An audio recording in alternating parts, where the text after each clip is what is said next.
मुख्यमंत्री भजनलाल शर्मा ने कांग्रेस पर निशाना साधते हुए कहा, पिछली सरकार में चेहरा देखकर काम होते थे, लेकिन वो सरकार चली गई। प्रदेश की भजनलाल सरकार पर्यटन, निवेश और औद्योगिक विकास को गति देने में जुट गई है। गुरुवार को एक निजी होटल में प्रवासी राजस्थानी दिवस के क्रम में पर्यटन विभाग की प्री समिट आयोजित की गई। इस समिट में सीएम भजनलाल ने कहा कि राजस्थान पर्यटन, निवेश और औद्योगिक विकास की राह पर तेजी से आगे बढ़ रहा है। राज्य सरकार की निवेश अनुकूल नीतियों के साथ साथ प्रभावी सिंगल विंडो क्लियरेंस सिस्टम से प्रदेश में पर्यटन से संबंधित निवेश प्रक्रिया सुगम हुई है। उन्होंने निवेशकों से प्रदेश में अधिक से अधिक निवेश का आह्वान किया है। इसके साथ ही सीएम ने पूर्ववर्ती कांग्रेस सरकार को भी निशाने पर लिया। उन्होंने निवेशकों से कहा है कि पिछली सरकार में चेहरा देखकर काम होते थे, लेकिन वो सरकार चली गई, अब कोई परेशानी नहीं होगी।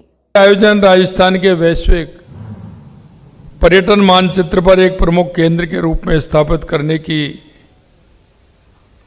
हम सभी की सामूहिक प्रतिबद्धता है। इसलिए हम सभी यहां आए हैं। भाइयों बहनों, मैं सिर्फ आपसे इतना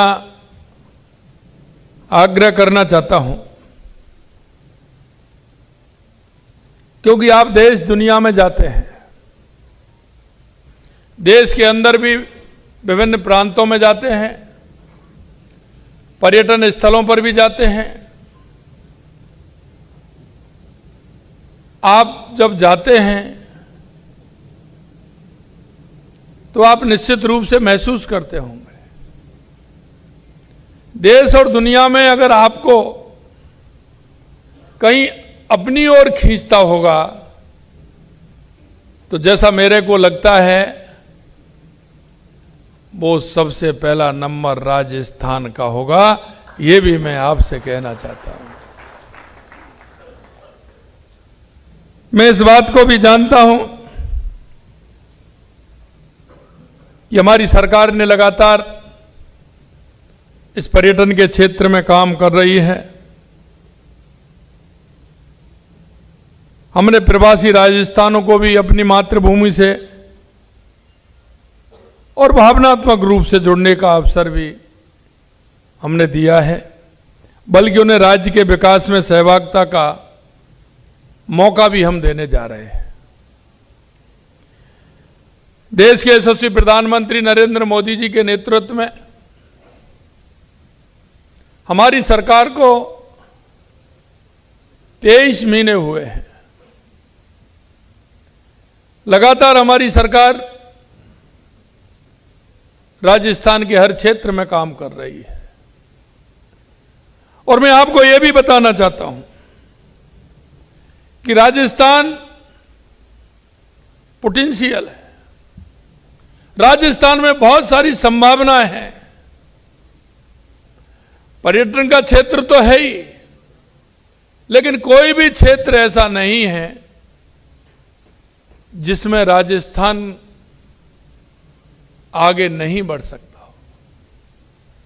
आज आप देख रहे हैं, हम जब राज्य सरकार की बात करते हैं 2 साल के कार्यकाल की, तो लगभग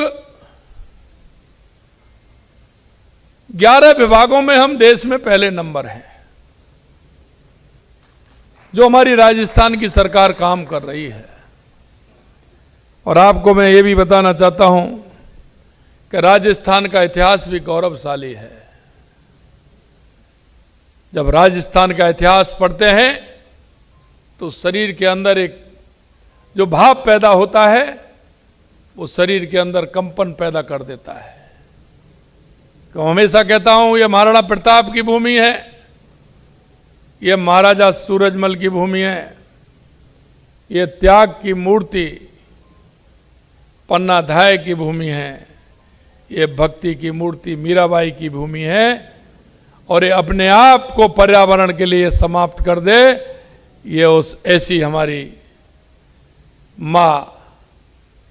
आप सब जानते हैं पर्यावरण के क्षेत्र में जिस तरह से हमारे राजस्थान की स्थिति है। और ये मैं आपको इसलिए भी बताना चाहता हूं कि राजस्थान रेगिस्तान के रूप में पहचाना जाता है, और जब रेगिस्तान के रूप में पहचाना जाता है तो हमारी ड्यूटी और ज्यादा बनती है कि हम पर्यावरण का ध्यान देते हुए काम करें, और इसीलिए लगातार हमारी सरकार काम कर रही है। मैं आपको ये बताना चाहता हूं मेरे भाई और बहनों कि हमारा पर्यटन के क्षेत्र में, चाहे हमारे किले हों, हवेलियां हों, हमारे मरुस्थल हो, आप दुबई जाते हैं लेकिन आपने देखा है कि हमारा जैसलमेर, बाड़मेर के अंदर